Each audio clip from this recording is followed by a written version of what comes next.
get this working. Okay, I think that's working. Hi friends, welcome to Malaika's Corner. This is your host, Wankumbu Mukomano. I have been away from you guys for so long. It's been quite a few months, I think about 4, if not 5 or 6 months since I last posted a video or a podcast. It's been a while. So I've missed you guys. I've missed making recordings and talking to you guys and sharing my thoughts and my stories. And it's been a rough year, a very hard year. The reason actually I decided to make this recording was just so I can say what's up, say hi, and also just fill you guys in with what's been happening in my life. It's been a one tough year for me. So I think most of you already know that I lost my dad a few months ago, in June, on the 22nd, to be precise. I lost him to COVID. COVID-19. So it's actually it's still something that I'm still getting used to the fact that, oh wow, I lost a parent. Wow. Sometimes it's still like a dream or a shocking new reality. So I'm still trying to get used to that. So the main reason I'm making this video is just so I can share my story on how I've been dealing with this new normal, new reality, dealing with everything that's been happening in my life, dealing with grief, dealing with loss, dealing with depression, dealing with everything that comes with grief. It's a full package, and it's very different for a lot of people. It's been different from me. It's been different for my mom, for my sisters, my brothers, my nieces and nephews. We've all been dealing with it very differently. So I just wanted to come here, and I think it's important that I share my story because I know that there's so many other people that have been dealing with this. And who knew that at the time I was making one of my episodes on grief and loss during this pandemic, that it would happen to me, that I would be one of the people sitting here and sharing my story on grief and loss. When I was making that episode, it's up on my podcast, and I think also on I'm not sure if it's on YouTube, but it is on my podcast website. So when I posted that episode, I had no idea that I would go through that soon. Not too long after that episode, I lost my dad. So I made that just from seeing what others were going through, and people close to me losing loved ones. I had a friend that lost her dad not too long before. I think it was right after that video, actually. Yeah, before that video.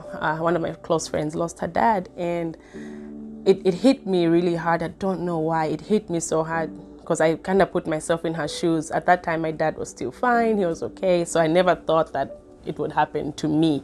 But a lot of my friends, family members, colleagues were losing loved ones, especially in 2020 when COVID was really, really hard. I just never thought I would go through it, but I felt what they were going through. Maybe it was God preparing me for what I was about to go through, but it hit close to home, and I ended up making an episode on grief and dealing with grief and loss in the pandemic, taking care of yourself during that time, seeing a therapist if you need to, all that good stuff that comes with dealing with pain and loss. So yeah. So coming back to me now, it's one of the stories that I don't even know how to tell, because I'm still going through it. I'm still in the middle of a storm. I'm still going through a lot of emotions that I have no idea what those emotions are. The feelings, I have no idea what those feelings are. So I guess maybe the best way to just explain or tell you guys how I've been is maybe just giving you a rundown on the past few months on what has been going on. So where do I begin? I remember it was actually in June. I'm trying to remember the date. I think around before the 20th, so the week before the 20th. I remember my mom called me. Actually, she texted me. My mom texts me. Where was I that day? I think I was home. I don't remember. I'm home. I get a text from my mom saying, "Hi, sweetie, pray for your dad." And I'm here thinking, what? My mom is telling me to pray for my dad. Since when has my mom ever told me to pray for my dad? And I was like, I mean, of course, my parents are very very religious and spiritual, people. So it's nothing new that my mom would say, pray, let's be praying, let's do this, let's fast, let's do this. Growing up, my parents were very strict with Sundays. We're going to church in the morning. After church, we have Girls Brigade, which is an after church program, which I was part of. My brother was part of Boys Brigade. So I grew up in UCZ Church, which is United Church of Zambia. So it's one of the big churches back home. And so yeah, it wasn't anything new, but specifically saying pray for your dad was new to me. So I was like, okay, what's going on? Why is mom saying pray for your dad? So I was like, okay, sure, mom, I'll definitely pray for dad. But I was like, what's going on? So I think I may have called her. I was like trying to figure out what's going on. I don't remember if I texted her or I called her. Everything at this point has been a blur. But the first message I ever received was pray for your dad. And I was trying to figure out, like, what's going on? What's happening? I'll be definitely praying about what's happening with dad. And mom says, dad is sick and he's at the hospital right now. I was like, what? Since when? When did this happen? Dad was fine. I called you guys like not too long ago. We've been talking on the phone, texting, and so I was like, what's going on? So I called her and she now finally said, no, your dad has been admitted into the hospital. He has COVID. And I'm thinking, oh snap. What? He has COVID and he's in the hospital. And from being in the US for during that pandemic last year, anytime you hear someone is in the hospital, they have COVID, at that point it's just get ready. They may not be coming home. So at that point I'm thinking, oh snap. This is real. My dad he would get sick, but not sick to where he's going to be admitted into the hospital. So I was thinking, what? How is he in the hospital? What? I was so confused. I had no words. So at that point, I am just in disbelief, in shock, thinking, oh no, this is not happening. How is dad in the hospital? What's going on? So anyway, I was praying now. I was like, you know what? I'll be praying for my dad. But since that day, I remember very well. And I think that was a Thursday. When mom texted me. Since then, I remember not even being able to sleep, not being able to eat because I was so concerned. I was so worried. As much as I was praying and I had faith that, he will pull through this. So many people are pulling through this. It's COVID, yes, but we have faith. We pray. We trust in God. He'll be fine. He'll be home in no time. And even with that faith, I still had fear, thinking, what if? I've seen my friends lose their parents. I've seen my friends lose their loved ones. What if he's not coming home? We were not prepared for anything. So at that point, I was praying. I continued with life, continued with daily activities, but still at the back of my mind, I couldn't sleep. I couldn't eat because I'm thinking, dad is in the hospital. What's going to happen? And the last time I saw my dad was 5 years ago when I was in Zambia. This is 2016. That's the last time I saw him in person. So every other time it's been through WhatsApp videos or just phone calls. So so praying, Friday comes, I keep checking what's going on. Mom is like, he's up. I actually called on video call, I think on Friday or Saturday, and actually saw him and I got to talk to him. I think he was actually wearing this same sweater. I don't remember. I don't know if it was this one or the other one. This was his favorite sweater. So I was like, yeah. So yeah, talked to him. He was fine. He was okay. We talked on the phone. I got to see him. He wasn't okay. I could tell that he was okay, as in he was awake and he could recognize me and could see me. But he had like a whole oxygen mask on, and machines are going like oxygen. I'm thinking, wait, it's that serious? Until I saw it for myself, I was like, oh my goodness, this looks serious. So they're now explaining what's going on. Apparently he was running out of oxygen, and that's why they had to take him to the hospital.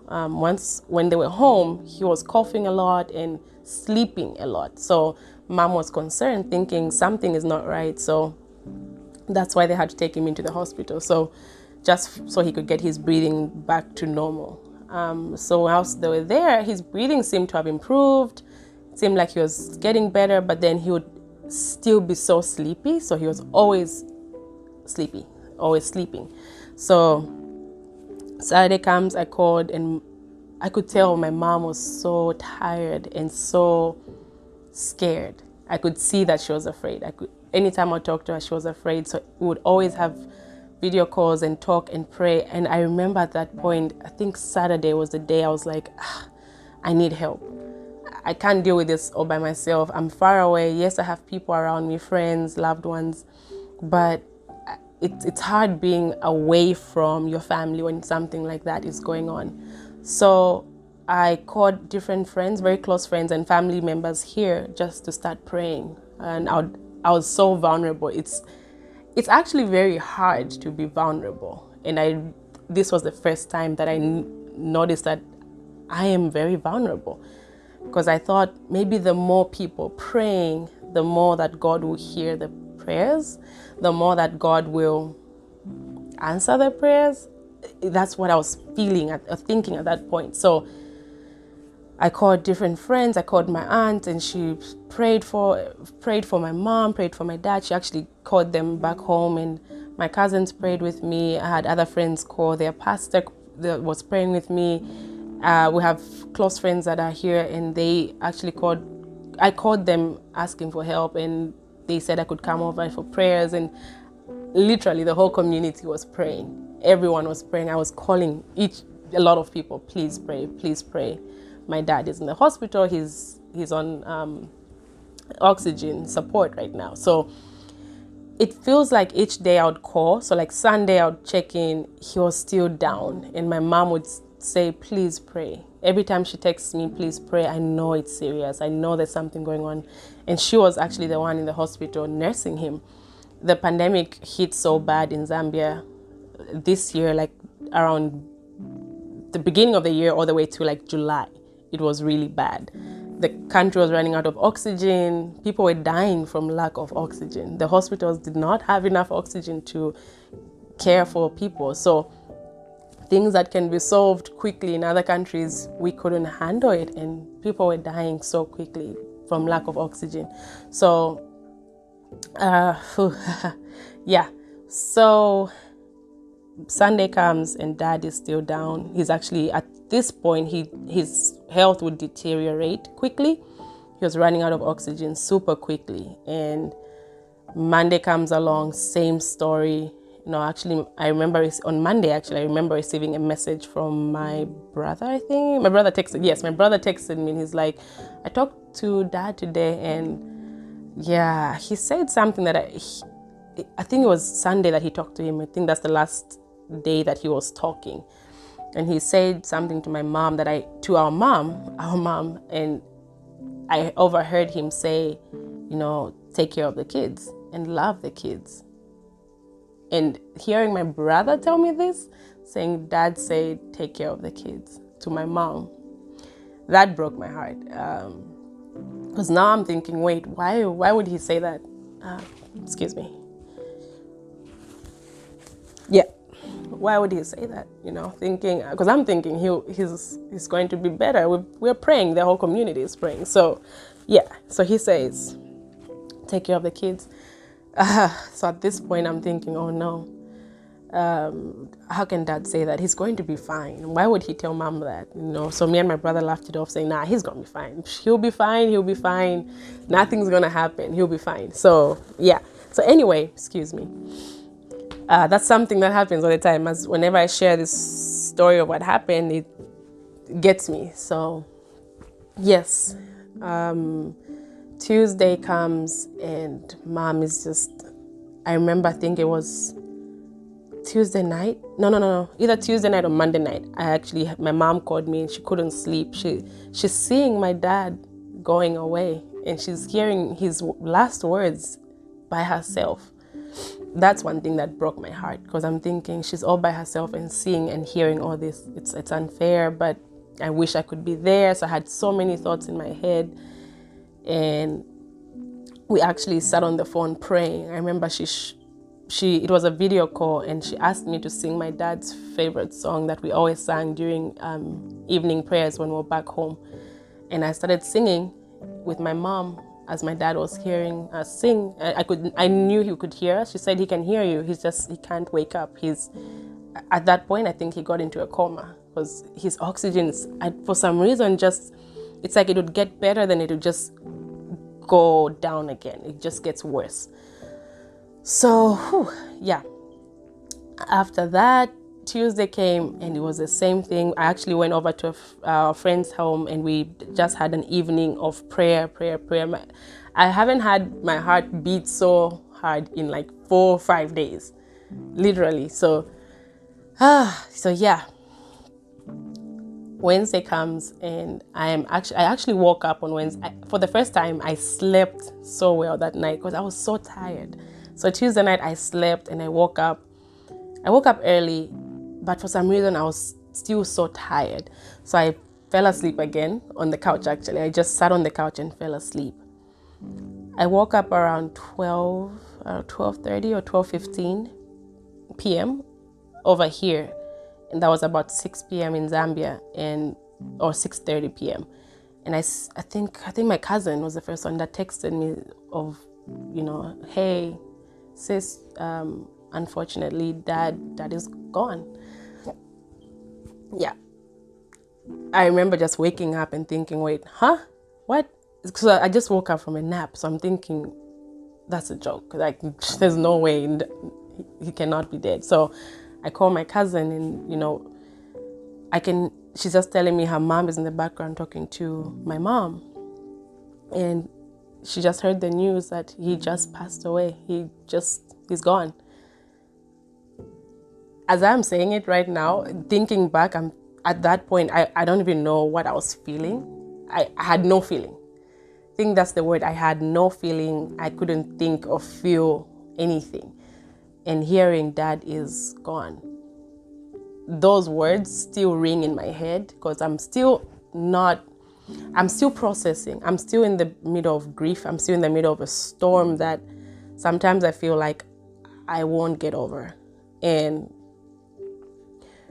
I realized that it was very easy for me to help others go through it than helping myself. I've been extremely sad. I have been extremely confused still processing. Because for me, the last time I saw my dad was 2016, and now I had to travel home to see him in a coffin, in a casket. So it was also surreal. And before you know it, we're planning a last-minute trip for me to go home, and my community came and supported me. I had no money. I had nothing. I wasn't working. So at that point, and I'm thinking, how am I going to go home? What am I going to do? My dad is gone. What? How? So I had to just literally ask for help. And it's so hard to be so far away when something like this happens, because now you're dealing, yes, you have community, but you're dealing with the news. So it's so hard to even explain what it was. So yeah, I had no idea that grief feels like heartbreak, anger, stress, confusion, and feelings that have no words, maybe that have not been described before. That's the pain that I can say I've been going through. I'm still going through it. It's been 4 months, almost 5. November 22nd will be 5 months. He died on the 22nd of June. I made it home on the 26th of June, which was the day we buried him. Immediately I got to the airport, my mother-in-law was there to receive me and drive me straight to the burial site, straight to the body viewing, the funeral home. Immediately I got there, they were actually just waiting for me. And immediately we got to the body viewing place, I actually remember I see my sister and she's standing outside just waiting for me. And phew.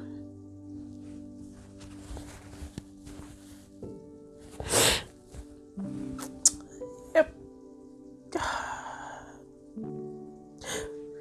Yeah, and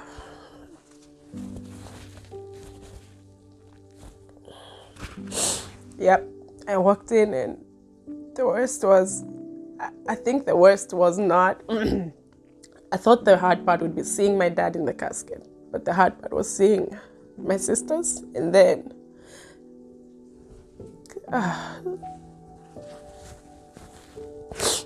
seeing my mom. I have never seen her that vulnerable and that weak. She had to be held up. And that's, yeah. Whew.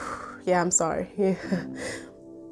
Yeah, I feel like grief hits you when you're unexpected. It hits you unexpected. And I had no idea that I'd actually lose my dad this year. I never prepared for it. We never prepared. It was just 4 days. We don't know how he got it. It just happened in 4 days. So, yeah. Whew. It's been a hard 4 months. It's been really tough. All the coping skills I've taught people to practice, I've failed to do it. I'm failing.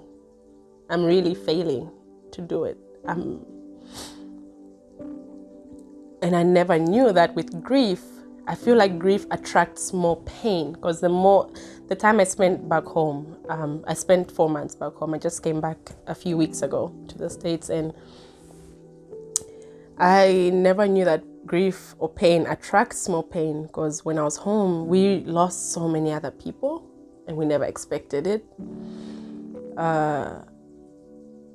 And now I know when I say, rest in peace to someone, I can actually say I can feel what they're feeling, because back then, it's not that I didn't mean my rest in peace or my condolences to people, but I never felt it.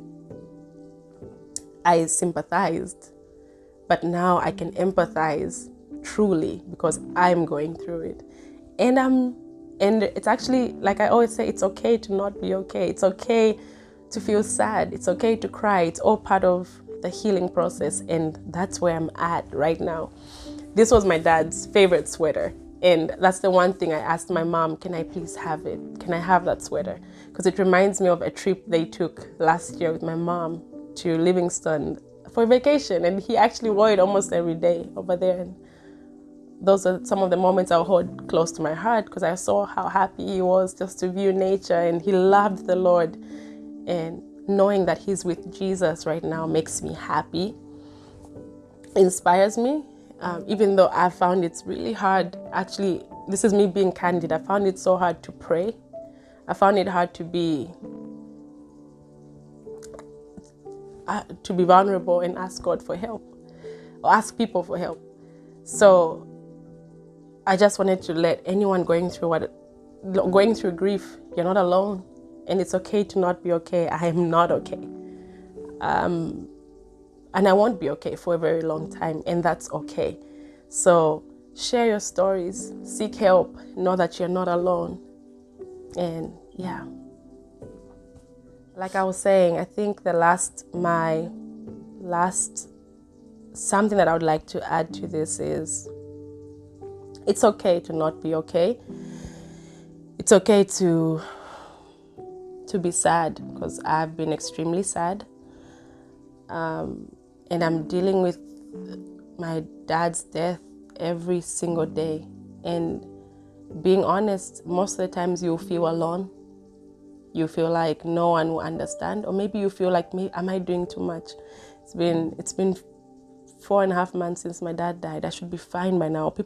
Will people think I'm doing too much by still crying, or maybe they'll think I'm seeking attention or pity party, whatever. So, but all of that, it doesn't matter, because how you deal with grief is how you deal with it. It's going to look different for everyone, and know that you're not alone. You're not alone. And one thing I learned from the different funerals I went to when I was home is just be ready for death. We're all going to go through it. We're all going to lose someone. Be ready for it. I wasn't. I never thought I'd go through grief now. When I'm going through so much, I never expected all these things, all these scenarios, thinking my dad won't get to walk me down the aisle when I get married. And seek help. There's people out there willing to help you. There's therapists. I'm not seeing anyone right now.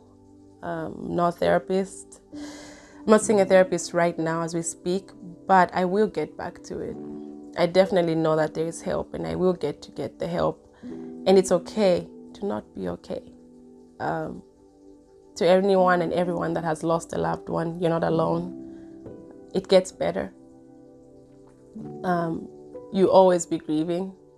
I don't think we'll ever stop grieving, but it gets better knowing that you're not alone and you're fighting this fight with others. So get help when you need help, and cry if you need to cry. That's what I've been doing. I cry a lot, and let it out. Don't let it in. Let it out. So that's my story with grief. Hope you guys have a good day.